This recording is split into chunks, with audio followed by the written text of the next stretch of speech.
Hello बच्चों, कैसे हो आप सभी। आशा करता हूँ अच्छे होंगे, स्वस्थ होंगे और पढ़ाई अच्छे से कर रहे होंगे। चलते हैं, शुरू करते हैं आज के इस वीडियो को। और आज के वीडियो में देखेंगे उत्तर प्रदेश पुलिस कांस्टेबल 2024 के हिंदी के ये 25 क्वेश्चनों का प्रैक्टिस सेट। इस 25 क्वेश्चनों के प्रैक्टिस सेट में बच्चों विगत परीक्षाओं में पूछे गए प्रश्न हैं। तो पहला क्वेश्चन बच्चों दिया गया है,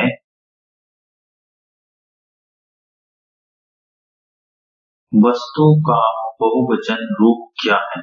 तो बच्चों जो पहला क्वेश्चन दिया गया है, इस क्वेश्चन में पूछा गया है कि वस्तु का बहुवचन रूप क्या है। तो हमें इस वस्तु का बहुवचन रूप बताना है।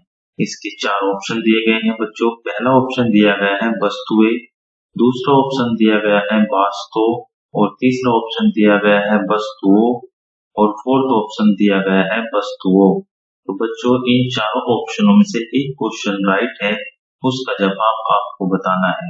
तो इस पहले क्वेश्चन का राइट आंसर हो जाएगा वस्तुएं। तो बच्चों जो वस्तु का बहुवचन होता है वस्तुएं होता है, तो इस क्वेश्चन का राइट आंसर होगा option number A. Option number A इस क्वेश्चन का बच्चों राइट आंसर होगा। बढ़ते हैं नेक्स्ट क्वेश्चन की ओर। नेक्स्ट क्वेश्चन क्या है बच्चों, नेक्स्ट क्वेश्चन है क्वेश्चन नंबर 2 कि उत्थान, ये बच्चों उत्थान शब्द दिया गया है कि उत्थान शब्द का विपरीतार्थक शब्द कौन सा है।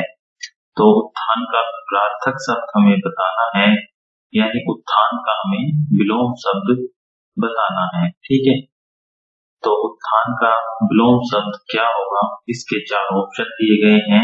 पहला ऑप्शन दिया गया है उत्कर्ष, दूसरा ऑप्शन दिया गया है अनिष्ट और तीसरा ऑप्शन दिया गया है बच्चों पतन, फोर्थ ऑप्शन दिया गया है चेतन। तो उत्थान का जो बच्चों विलोम शब्द होता है वह होता है पतन। तो इस क्वेश्चन का राइट जवाब होगा option number C. Option number C बच्चों इस क्वेश्चन का राइट आंसर होगा।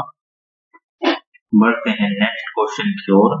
नेक्स्ट क्वेश्चन है बच्चों क्वेश्चन नंबर 3। क्वेश्चन नंबर 3 बच्चों मोस्ट क्वेश्चन है और बार बार एग्जाम में पूछा जाता है और आगे भी पूछा जाएगा। ठीक है बच्चों, इस क्वेश्चन को सभी बच्चे नोट कर लेंगे कि क्या है क्वेश्चन। जहां किसी की बात किसी और पर डाल कर कही जाए, जहां किसी की बात किसी और पर डाल कर कही जाए, वहां कौन सा अलंकार होता है या वह कौन सा अलंकार है। तो इसके चार ऑप्शन दिए गए हैं।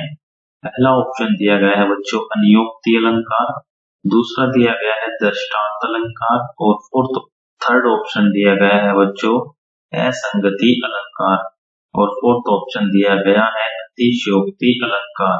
तो बच्चों इस क्वेश्चन का जो राइट आंसर होगा वह होगा अनियोक्ति अलंकार, option number A. Option number A बच्चों इस क्वेश्चन का राइट आंसर होगा। अनियोक्ति अलंकार में क्या होता है बच्चों, इसमें किसी की बात किसी और पर डालकर कही जाती है।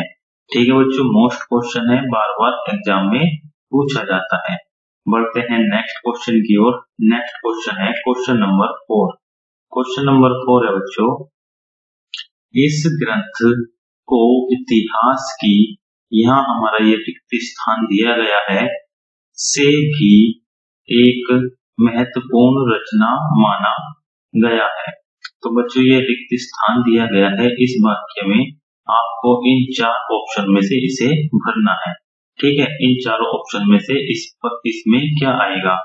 तो इसे वाक्य को एक बार फिर पढ़ लेते हैं। इस ग्रंथ को इतिहास की ब्लैंक से भी एक महत्वपूर्ण रचना माना गया है।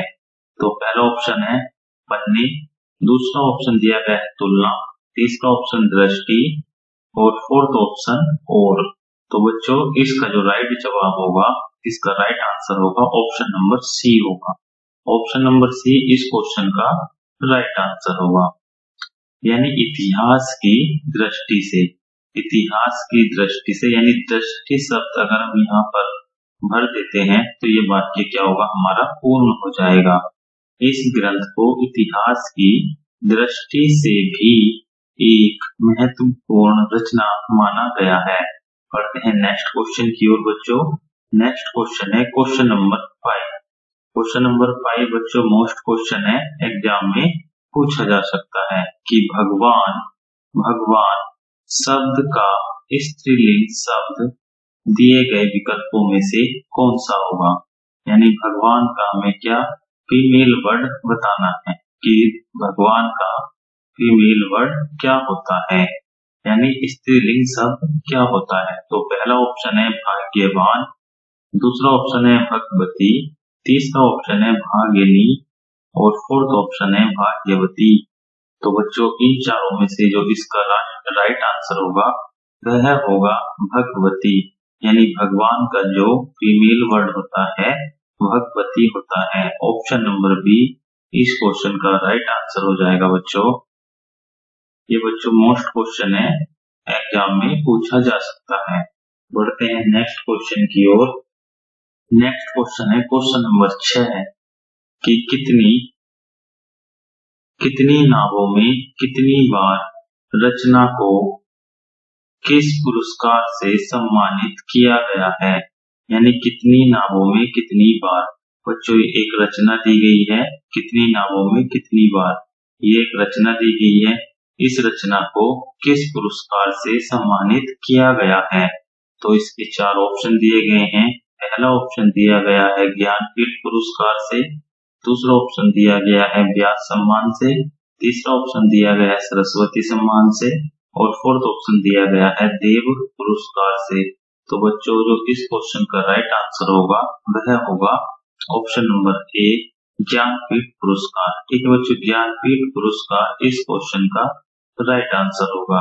बच्चों एग्जामिनर पूछ लेता है कि कितनी नावों में कितनी बार रचना किसकी रचना है, कितनी नावों में कितनी बार किसकी रचना है। तो बच्चों ये जो रचना है ये है अज्ञेय जी की रचना है, अज्ञेय जी की रचना है। इनका पूरा नाम जो था बच्चों, इनका जो पूरा नाम था सच्चिदानंद हीरानंद वात्स्यायन अज्ञेय था। इन्हें सन 1978 में क्या है बच्चों, इस रचना के लिए ज्ञानपीठ पुरस्कार प्राप्त हुआ था। ठीक है, बढ़ते हैं नेक्स्ट क्वेश्चन की ओर। नेक्स्ट क्वेश्चन है क्वेश्चन नंबर 7। क्वेश्चन नंबर 7 बच्चों दिया गया है कि घोंसला का बहुवचन शब्द दिए गए विकल्पों में से कौन सा है। घोंसला का बहुवचन शब्द दिए गए विकल्पों में से कौन सा है। तो बच्चों ये जो घोंसला शब्द दिया गया है हमें इसका प्लूरल शब्द बताना है, यानी प्लूरल वर्ड बताना है। तो पहला ऑप्शन दिया गया है घोंसले, दूसरा ऑप्शन भी घोंसले और तीसरा ऑप्शन भी घोंसले और फोर्थ ऑप्शन है घोंसला डैश घोंसला। तो बच्चों इन चारों में से इसका जो राइट आंसर होगा ऑप्शन नंबर ए होगा। ठीक है, ऑप्शन नंबर ए। हमेशा ध्यान रखना यहाँ पर बच्चों ले पर बिंदी का प्रयोग नहीं करना है। ठीक है, बिंदी का प्रयोग नहीं करना है, यानी बिंदी का प्रयोग नहीं करना है। तो इसका जो राइट आंसर है ऑप्शन नंबर ए है। ठीक है, घोंसला का जो बहुवचन रूप होता है वह होता है घोंसले। ठीक है बच्चों, मोस्ट क्वेश्चन है, एग्जाम में पूछा जा सकता है। बढ़ते हैं नेक्स्ट क्वेश्चन की ओर। क्वेश्चन नंबर 8 बच्चों, क्वेश्चन नंबर 8 भी अच्छा क्वेश्चन है एग्जाम की दृष्टि से कि बारिश बहुत ज्यादा हो रही है। इस वाक्य में ज्यादा शब्द क्या है। तो बारिश बहुत ज्यादा हो रही है, तो हमें बताना है कि इस वाक्य में ज्यादा शब्द क्या है। तो पहला ऑप्शन दिया गया है क्रिया विशेषण है, दूसरा ऑप्शन दिया गया है सर्वनाम है, तीसरा ऑप्शन दिया गया है संज्ञा है और फोर्थ ऑप्शन दिया गया है क्रिया विशेषण है। तो बच्चों जो इस क्वेश्चन का राइट आंसर होगा वह होगा option number D. Option number D इस क्वेश्चन का राइट आंसर होगा क्रिया विशेषण। जो बच्चों यहाँ पर ज्यादा शब्द दिया गया है वह हमारा क्रिया विशेषण है। ठीक है, बढ़ते हैं नेक्स्ट क्वेश्चन की ओर। नेक्स्ट क्वेश्चन है क्वेश्चन नंबर 9। ठीक है, क्वेश्चन नंबर 9 क्या है बच्चों कि निम्न विकल्पों में से सही वाक्य पहचानिए। निम्न विकल्पों में से सही वाक्य पहचानिए। पहला वाक्य क्या दिया गया है हमें परस्पर में प्रेम से रहना चाहिए। तो हमें परस्पर में, तो यहाँ पर क्या ये में शब्द गलत है, तो पहला वाक्य हमारा क्या गलत हो गया। हमें परस्पर प्रेम से रहना चाहिए, तो ये हमारा क्या सही हो सकता है, तो अभी से अभी हम छोड़ देंगे। तीसरा ऑप्शन है हमें परस्पर से, तो परस्पर से नहीं होता बच्चों, परस्पर प्रेम से होना चाहिए था, तो ये भी क्या हमारा यहाँ पर गलत है, तो सी ऑप्शन भी हमारा गलत हो गया। फोर्थ ऑप्शन है हमें परस्पर में प्रेम रखना चाहिए, हमें आपस में प्रेम रखना चाहिए, इसका शुद्ध रूप क्या होता, यहाँ पर आपस में होता। ठीक है, तो ये भी क्या हमारा गलत हो गया, तो इसका जो राइट आंसर होगा वह होगा option number B. Option number B इस क्वेश्चन का राइट आंसर हो जाएगा कि हमें परस्पर प्रेम से रहना चाहिए।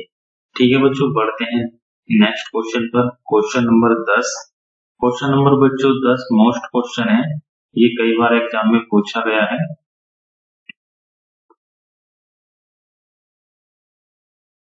क्या है क्वेश्चन नंबर 10 देखते हैं।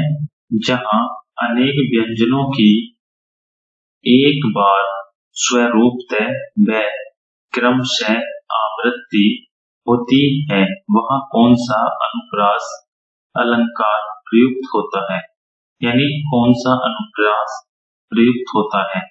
क्वेश्चन क्या कहा है बच्चों कि जहां अनेक व्यंजनों की एक बार स्वरूपतः व क्रमशः आवृत्ति हो, वहां कौन सा अनुप्रास अलंकार प्रयुक्त होता है या अनुप्रास प्रयुक्त होता है। तो पहला ऑप्शन दिया गया है छेका अनुप्रास, दूसरा ऑप्शन दिया गया है ब्रह्मोक्ति अनुप्रास, तीसरा ऑप्शन दिया गया है वृत्यानुप्रास और फोर्थ ऑप्शन दिया गया है लाटानुप्रास।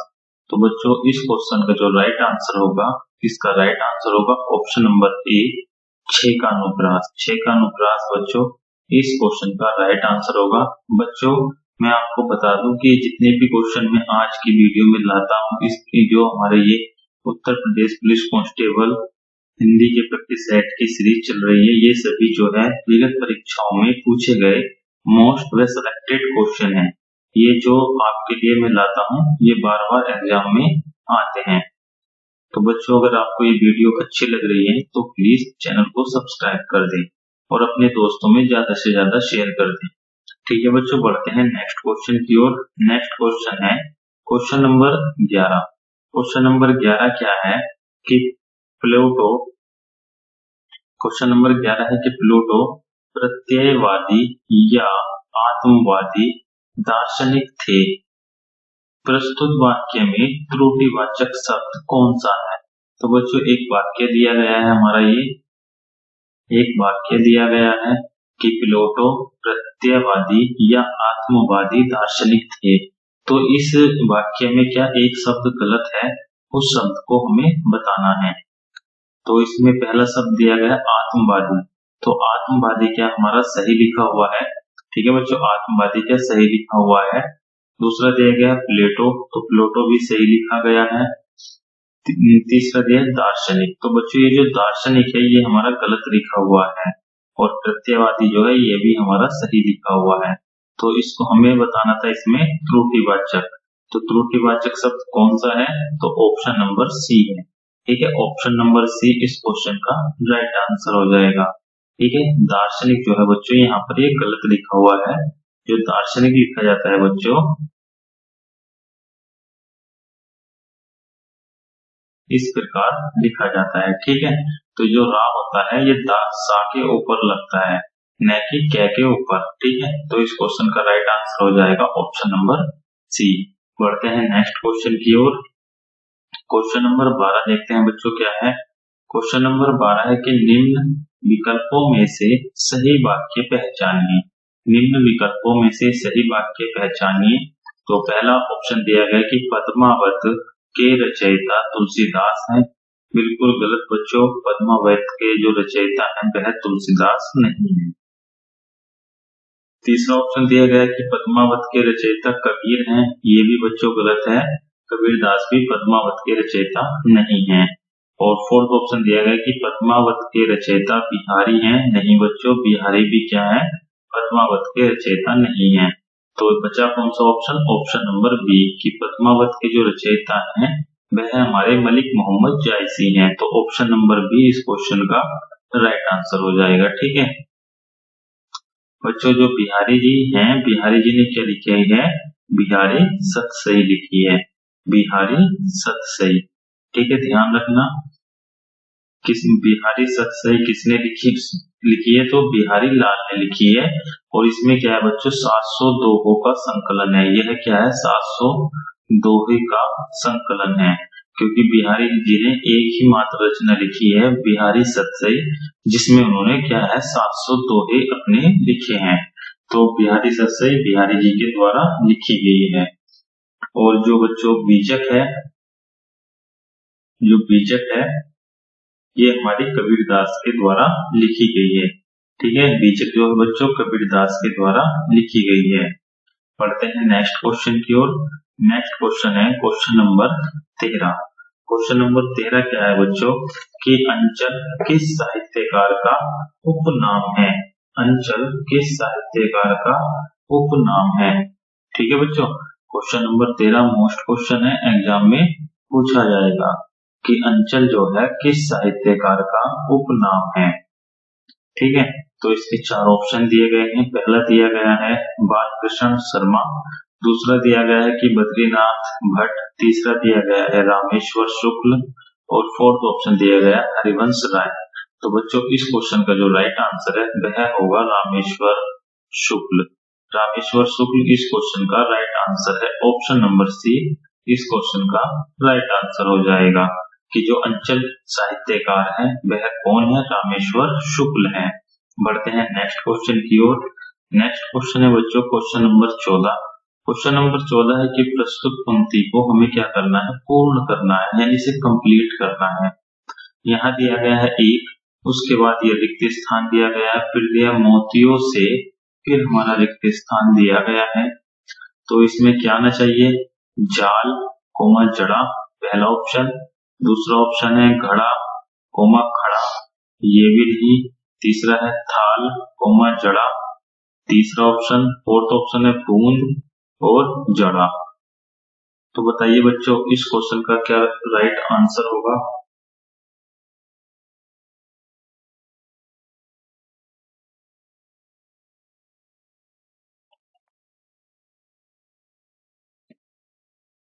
तो बच्चों इस क्वेश्चन का जो राइट आंसर होगा वह होगा option number C. Option number C इस क्वेश्चन का राइट आंसर होगा कि एक थाल मोतियों से जड़ा। ठीक है, एक थाल मोतियों से जड़ा, एक थाल मोतियों से जड़ा। ठीक है, एक थाल मोतियों से जड़ा इस क्वेश्चन का राइट आंसर हो जाएगा ऑप्शन नंबर सी। तो बच्चों ये वाक्य होते हैं, ये एक तरीके से लोकोक्ति बोल सकते हैं। लोकोक्ति होती है, ये हमारे क्या पूर्ण करने के लिए एग्जाम में पूछ ली जाती हैं। बढ़ते हैं नेक्स्ट क्वेश्चन की ओर। नेक्स्ट क्वेश्चन है बच्चों क्वेश्चन नंबर 15। क्वेश्चन नंबर 15 है कि पुराने चावल मुहावरे का सही अर्थ कौन सा है?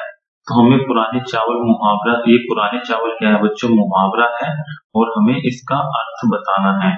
तो पहला ऑप्शन दिया गया है घमंडी, दूसरा होता है शातिर, तीसरा ऑप्शन है अनुभवी और फोर्थ ऑप्शन है आकांक्षी। तो बच्चों पुराने चावल मुहावरे का सही अर्थ जो होता है वह होता है अनुभवी, option number C. Option number C इस क्वेश्चन का राइट आंसर हो जाएगा, अनुभवी। बढ़ते हैं नेक्स्ट क्वेश्चन की ओर। नेक्स्ट क्वेश्चन है क्वेश्चन नंबर 16। क्वेश्चन नंबर 16 ये बच्चों मोस्ट क्वेश्चन है, इसे भी अपनी नोटबुक में आप नोट कर लेंगे और एग्जाम से पहले क्या करेंगे? इसका रिवीजन कर लेंगे। ठीक है, क्या है कि किस कवि को सोवियत लैंड नेहरू पुरस्कार से सम्मानित किया गया है? निम्नलिखित में से किस कवि को सोवियत लैंड नेहरू पुरस्कार से सम्मानित किया गया है? तो पहला ऑप्शन है नागार्जुन, दूसरा ऑप्शन है सुमित्रा नंदन पंत, तीसरा ऑप्शन है अज्ञे और फोर्थ ऑप्शन है जयशंकर प्रसाद। तो बच्चों इसका जो राइट आंसर होगा ऑप्शन नंबर बी होगा, सुमित्रा नंदन पंत जी को। ऑप्शन नंबर बी इस क्वेश्चन का राइट आंसर हो जाएगा। सुमित्रा नंदन पंत जी को क्या है? सोवियत लैंड नेहरू पुरस्कार से सम्मानित किया गया है। तो इस क्वेश्चन को डबल स्टार लगा लेंगे, ये क्वेश्चन बार बार एग्जाम में पूछा जा सकता है। बढ़ते हैं नेक्स्ट क्वेश्चन की ओर। नेक्स्ट क्वेश्चन क्या है? Question number 17। क्वेश्चन नंबर 17 है बच्चों, सागर सा गंभीर हृदय हो, गिरी सा ऊंचा हो जिसका मन, इस वाक्य में कौन सा अलंकार है? सागर सा गंभीर हृदय हो, गिरी, यहाँ बच्चों जो गिरी शब्द है यह जो है पहाड़ का पर्यायवाची है। ठीक है, पहाड़ में पर्वत का पर्यायवाची है। गिरी सा ऊंचा हो जिसका मन, तो बच्चों इसमें बताना है कि कौन सा अलंकार होगा। तो पहला ऑप्शन दिया गया है उपमा, दूसरा दिया गया है श्लेष, तीसरा दिया गया है उत्प्रेक्षा अलंकार और फोर्थ ऑप्शन दिया गया यमक अलंकार। तो बच्चों इस क्वेश्चन का राइट आंसर होगा उपमा अलंकार। उपमा अलंकार इस क्वेश्चन का राइट आंसर होगा ऑप्शन नंबर ए। बच्चों इसमें उपमा अलंकार में अगर कोई अर्थ नहीं है तो जहां पर डैश के साथ सा शब्द दिखाई देता है, डैश के साथ सा शब्द दिखाई देता है, तो वहां 99% जो होता है बच्चों क्या होता है? उपमा अलंकार होता है। ठीक है, 99% वहां पर कौन सा अलंकार होता है? तो उपमा अलंकार होता है। पढ़ते हैं नेक्स्ट क्वेश्चन की ओर। Question number 18। क्वेश्चन नंबर 18 क्या है बच्चों कि रविंद्रनाथ ठाकुर को नोबेल पुरस्कार मिलने के, यहाँ पर क्या ब्लैंक स्थान दिया गया है, में ब्रिटिश समाचार पत्रों में मिश्रित, फिर यहाँ पर रिक्त स्थान दिया गया हुई। तो इसमें बताना है कि क्या आएगा इस वाक्य